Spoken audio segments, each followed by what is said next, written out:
Hi, we're going to do a quick walk around of the 55 Thunderbird, and I'll do close-ups on the areas of the car that may be less than perfect. So first of all, I would consider this a really nice, high-quality driver. It was an older restoration. When I bought the car, the previous owner had it for about 10 years, and when they bought the car, it had already been restored. And judging by the type of paint that they use, it looks like it's an old lacquer finish, so I would estimate that this is probably late 80s, early 90s, probably at the newest or most recent as far as the restoration's gone on the vehicle. But overall, the car's in really good condition. There are some blemishes though, and I'll kind of close up. We've got some road rash here and a little bit of chipping here around the headlight bucket. And we'll just kind of slowly go down. You know, the paint is not, I would say, not show quality, but it's certainly good. And it's certainly very, very presentable, especially from just a few feet away. But as you get up a little closer, you'll see that there's, you know, some scratches and probably some imperfections that wouldn't necessarily be, I guess, what I would consider a show quality car. I'm not sure if you can see here, there's some little fine little scratches here right on top of the fender here. And if you look at the chrome here, the chrome's in very good condition, but it's not perfect by any means. It's once again an older, either re-chrome or older parts there. But as you take a look at the rest of the car here, once again, you'll see it's in very good condition. There has been a little bit of touch-up work, some paint chips that have been touched up around the door. There is a little scratch in the door right here, but overall the paint on the door is very, very good. In fact, there's a little scratch right here in the paint. That white part looks like it's a little bit of car wax that's been kind of built up in there. The fender skirts are in very good shape. There is a little bit of nick right here. Kind of looks like maybe the fender skirt when it was pulled off, and there's a little touch-up mark there. The chrome on the fender skirt's in good shape, but there is a little bit of scrapage kind of around that. Once again, it looks like maybe the fender skirt was off at some point and may have gotten a little scraped at that point. The rear fender though is in very, very good condition. In fact, I haven't seen any imperfections here. There's a little bit of kind of some marks here where the hardtop resides, and you can kind of see there's a little bit of a line here and kind of a crease and some paint chips there where the hardtop normally sits. And we'll come around the back of the car. Everything in the back of the car does work. In fact, the factory exhaust still goes through the bumpers, and you'll see that the chrome is in very good condition. The chrome's a little dirty right now, and you see there's a little bit of buildup of exhaust soot on the bumper tips there, the exhaust tips. The lights in the back work. This car was not optioned with the reverse lights, so it just has the standard stainless steel trim here. The car was in Hawaii for a little while, so you'll see that there actually is a Hawaii registration on the bumper there. My dad had the car there for a little while. I'll come around this side. This rear fender also, actually there's no blemishes here from what I've seen. In fact, the fender skirt here is in a little bit better shape. Actually, I take it back. There's a little chip right there now that I'm looking at it, and there's a little chip right there. Okay, I'll come up to the passenger door. It's in really good shape as well. There's a little bit of cracking here, and from what my body guy tells me, that's common with these older finishes. After a while, they'll crack a little bit. And it looks like there might be little touch-up marks here and maybe around the front corner there. Okay. It looks like we have a little crack in the paint right here, and once again, the body guy tells me that that's fairly normal. I believe that's where the factory lead was when they do that.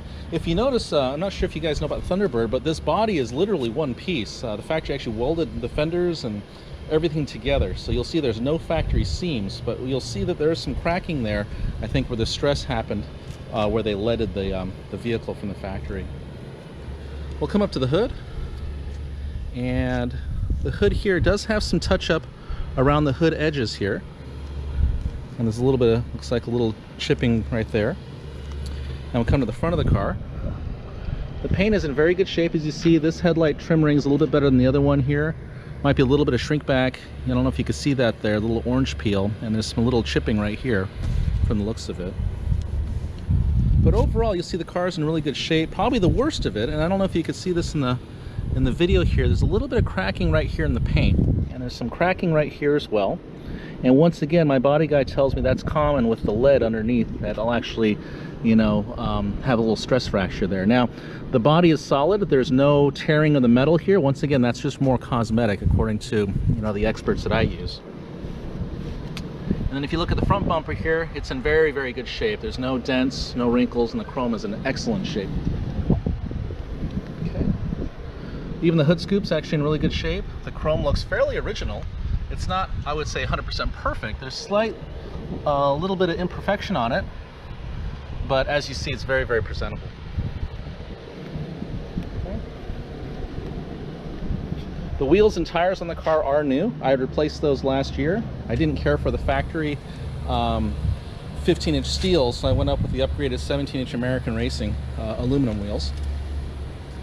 We'll take a look at the inside of the car here and open the door.